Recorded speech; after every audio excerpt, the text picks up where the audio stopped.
नहीं, चुनाव जीतने के लिए ये राजनीतिक लोग कितने दंगे करा सकते हैं, कितने लोगों को मरवा सकते हैं।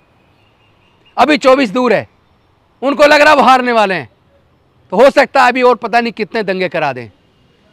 लेकिन हमारा एक उद्देश्य बन गया आज, हम अपने दलितों में और आदिवासियों में और पिछड़े वर्ग के अंदर जाकर इतनी जागरूकता पैदा करेंगे कि कम से कम SC ST OBC के लोग अपने बच्चों का दंगों में इस्तेमाल ना होने दें। साथियों,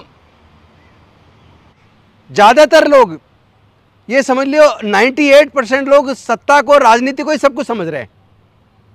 उनको लगता है सत्ता हाथ में आ जाएगी तो पता नहीं क्या हो जाएगा, जबकि ऐतिहासिक रूप से साबित हो गया है कि केवल सत्ता से कुछ होने वाला नहीं है। क्योंकि उस सत्ता को साधने के लिए और सत्ता को चलाने के लिए सत्ता योजना बना सकती है, लेकिन उसका क्रियान्वयन तो ब्यूरोक्रेसी के माध्यम से होता है। और ब्यूरोक्रेसी में किस मानसिकता के लोग हैं उसका नज़र रखना बहुत ज़रूरी है। और इम्प्लीमेंटेशन में दिक्कत आए, कानून व्यवस्था में दिक्कत आए, या आप कोई कानून बनाते हैं उसको लेके कोई कोर्ट में चले जाए, तो इस बात पे भी निर्भर करता है कि कोर्ट में जो जुडिशियल ऑफिसर्स बैठे हैं उनकी मानसिकता कौन सी है। अगर उनकी मानसिकता मानवतावादी नहीं है, अगर उनकी मानसिकता में न्याय नहीं है, अगर उनकी मानसिकता में वर्ण व्यवस्था और जातिवाद व्याप्त है, तो ऐसे जजों से, चाहे वो सुप्रीम कोर्ट के जज हों, चाहे हाई कोर्ट के जज हों, जो लोअर जुडिशरी, हायर जुडिशरी के जजेज हों, उनसे न्याय मिलेगा इसकी उम्मीद बिल्कुल मत करना। और आपके लोग जीतकर संसद में जाएंगे, विधानसभाओं में जाएंगे, MP MLA और मंत्री बनेंगे, और आप ये उम्मीद करें कि वो लोग आपकी आवाज़ बनेंगे, आपकी समस्याओं का समाधान करेंगे, तो इस गलतफहमी में भी मत रहना। क्योंकि आजकल एक ऐसा चुनावी सिस्टम बन गया है जिसमें पैसा बहुत ज़्यादा रोल प्ले करता है। एक एक चुनाव में करोड़ों रुपए खर्च होता है, और जो लोग वो करोड़ों रुपया देते हैं, तो जिनके पैसे से वो नेता चुनाव लड़ता है, वो पहले ही दिन उनकी गुलामी स्वीकार कर लेता है। अब गुलाम से आप ये उम्मीद करो कि वो आपकी आवाज़ बनेगा, आपके न्याय के लिए लड़ेगा, तो ये गलतफहमी जितना जल्दी हो सके अपने दिमाग से निकाल दो।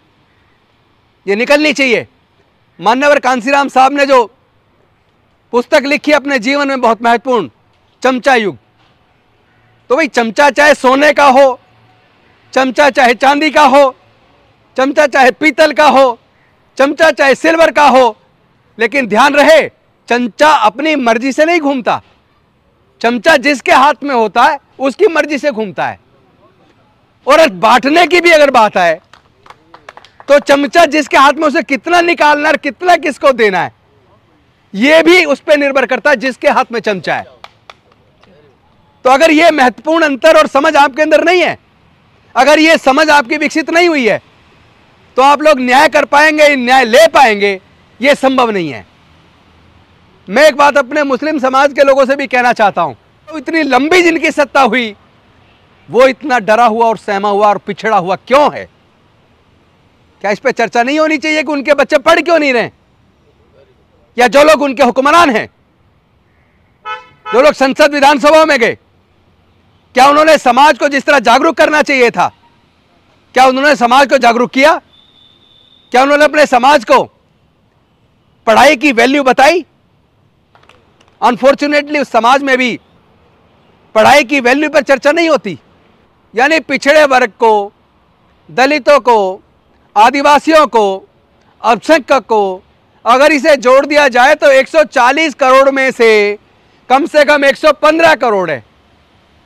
लेकिन इस 115 करोड़ की ना तो कानून के मंदिर में, न्यायालय में हिस्सेदारी है, ना देश के व्यापार में हिस्सेदारी है, ना देश के प्राकृतिक संसाधनों में हिस्सेदारी है, ना देश की जो असली ताकतें हैं वहां हिस्सेदारी है।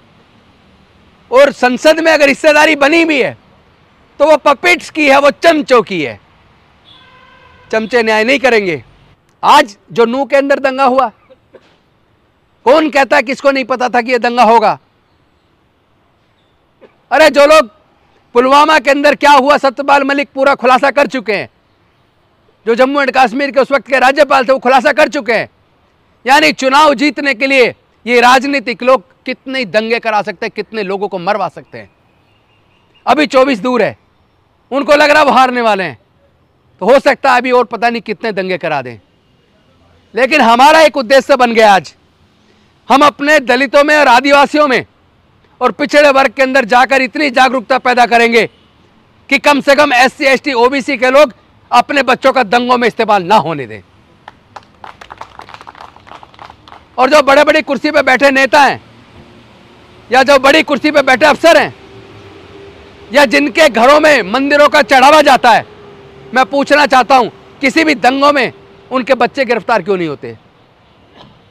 किसी भी दंगे में उनके बच्चे क्यों नहीं जाते? किसी भी धार्मिक जुलूस में जहां नंगी तलवारें लहराई जाती हैं, वहां उनके बच्चे क्यों नहीं जाते? उसमें दलितों, पिछड़ों, आदिवासियों के बच्चों का इस्तेमाल होता है। तो आप लोग इतने बेखबर क्यों हैं? आपके बच्चे कावड़ लेने जा रहे हैं, उनके बच्चे विदेश में पढ़ रहे हैं, तो तरक्की किसकी होगी? तरक्की उसकी होगी जो दंगों में शामिल नहीं है, जो अपनी पढ़ाई पे गंभीरतापूर्वक ध्यान दे रहा है। जब आप पढ़ेंगे, जागरूक होंगे, तो सत्ता से सवाल करेंगे। और सत्ता को यह पसंद नहीं कि कोई उससे सवाल करे। उन्हें सवाल करने वाला ना मीडिया पसंद है, ना उन्हें सवाल करने वाले लोग पसंद हैं, ना उन्हें सवाल करने वाले अफसर पसंद है। ब्यूरोक्रेसी में भी देख लेना, जो अधिकारी कानून का हवाला देकर कानून के हिसाब से काम करना चाहते हैं, ऐसे अधिकारियों को उठा के कहीं दूर फेंक दिया जाता है। अभी आपने एक वीडियो देखा होगा बरेली का। बरेली में कुछ कावड़िए, जो SSP का बयान है कि वो नशे में थे, उनके पास कुछ औजार भी थे, वो मस्जिद के सामने ही ढक बजाने लगे। उन्होंने उनको कहा तुम्हारा ये रूट ने दूसरी जगह से, आपका रूट है, वहां से निकलिए। वो नहीं माने, SSP को हल्का बल प्रयोग करना पड़ा। शाम तक उस SSP को ट्रांसफर करके कहां लगाया? होमगार्ड में। यानी अधिकारी, जिस अधिकारी को कानून व्यवस्था बनाने के लिए, दंगों को रोक पाने में सफल होने के लिए प्रोत्साहित करना चाहिए था, इनाम मिलना चाहिए था, ऐसे IPS ऑफिसर को सजा देकर होमगार्ड में लगा दिया। यह परिणाम है ईमानदारी का। क्योंकि सत्ता चाहती नहीं कि अफसर ईमानदारी से काम करें, वो अब अफसरों को भी प्रताड़ित करते हैं। कहीं ना कहीं उन्होंने जुडिशियल ऑफिसर्स की भी कुछ कमजोरियां पढ़ के उनको भी कंट्रोल में कर लिया है। इसलिए बहुत सारे सर्वोच्च न्यायालय, उच्च न्यायालय के निर्णयों के अंदर भी न्याय नजर नहीं आता। तो आप लोग जब परेशान होते हैं, दुखी होते हैं, तो आप लोग फिर कोर्ट जाते हैं। लेकिन अगर कोर्ट में भी न्याय ना मिले तो फिर कहाँ जाओगे? फिर कहाँ जाओगे? और उसके बाद बड़े आंदोलन की तैयारी है 3 दिसंबर दिल्ली के रामलीला मैदान में। पूरे तरीके से भारत के संविधान को बचाने, लोकतंत्र बचाने के लिए एकदम हम एक बड़े आंदोलन का आह्वान करेंगे दिल्ली के रामलीला मैदान से 3 दिसंबर को। बस एक बात ध्यान रहे, आप लोग कम से कम न्याय के लिए लड़ने को तैयार हो जाओ। अगर आप लोग भी जाति देखोगे और धर्म देखोगे, अगर किसी के साथ अन्याय हो रहा है, अब किसके साथ अन्याय हो रहा है, पहले आप उसकी जाति और धर्म ढूंढोगे, फिर कुछ होने वाला नहीं, कुछ नहीं बदलेगा देश में। आपको यह देखना, अन्याय हो रहा है तो अन्याय के खिलाफ आपको न्याय की लड़ाई को लड़ना है। चाहे वो किसी भी धर्म और किसी भी जाति के व्यक्ति के साथ अन्याय हो, इस लड़ाई को लड़ना पड़ेगा। हमें भारत के संविधान को बचाना है, भारत के लोकतंत्र को बचाना है। वरना यकीन मानिए, भारत का हाल पाकिस्तान, लेबनान, इराक और अफगानिस्तान और सीरिया जैसे होने वाला है। क्योंकि जिस तरह ये कट्टरपन बढ़ रहा है भारत में, कुछ ऐसी ताकतें जो एक पर्टिकुलर धर्म का राष्ट्र बनाने की बात कर रहे हैं। अरे तुम भैया, जिस दिशा में तुम बढ़ चुके हो, ये जो नफरत बढ़ रही है, इस नफरत में देखा नहीं, एक पुलिस वाले ने, रेलवे पुलिस के एक कांस्टेबल ने अपने ASI को और 30 मुस्लिम लोगों को मार दिया, और मीणा समाज के ASI तो उसको मार दिया। मतलब आपने इतना जहर घोल दिया समाज में। जो सरकारी कर्मचारी है, जो पुलिस में है, सेना में है, उसके मन में भी आपने जहर घोलकर उसको भी बांट दिया। मणिपुर में वो क्रिश्चियन को मार रहे हैं, आदिवासी को मार रहे हैं, यानू में वो किसी और को मार रहे हैं, कहीं पिछड़ों को मार रहे हैं, कहीं दलित को मार रहे हैं, कहीं दलित के मुंह पे मूत रहे हैं, कहीं मुंह चरकने पर हत्या कर रहे हैं, कहीं घड़े छूने पर हत्या कर रहे हैं, कहीं बहन बेटी की इज्जत लूट कर सामूहिक बलात्कार करके हत्या कर रहे हैं। भाई कब तक चलेगा ये? ऐसा नहीं है लोग लड़ना नहीं जानते, लोग उनका जवाब दे सकते हैं। लेकिन मेरा अपना ये मानना, ये विचारधारा की लड़ाई है। ये लड़ाई औजार हथियार की नहीं है, और औजार हथियार से वैसे भी कोई जंग जीती नहीं जा सकती। विचार की लड़ाई को विचार से लड़ना होगा, दिमाग से लड़ना होगा, बुद्धि विवेक से लड़ना होगा। और मुझे पूरा यकीन है कि हम लोग बुद्धि और विवेक से, दिमाग से, अपनी काबिलियत से डॉक्टर बाबा साहब अम्बेडकर के बताए रास्ते पर चलकर संवैधानिक तरीके से इस लड़ाई को लड़ेंगे भी और इस लड़ाई को जीतेंगे भी।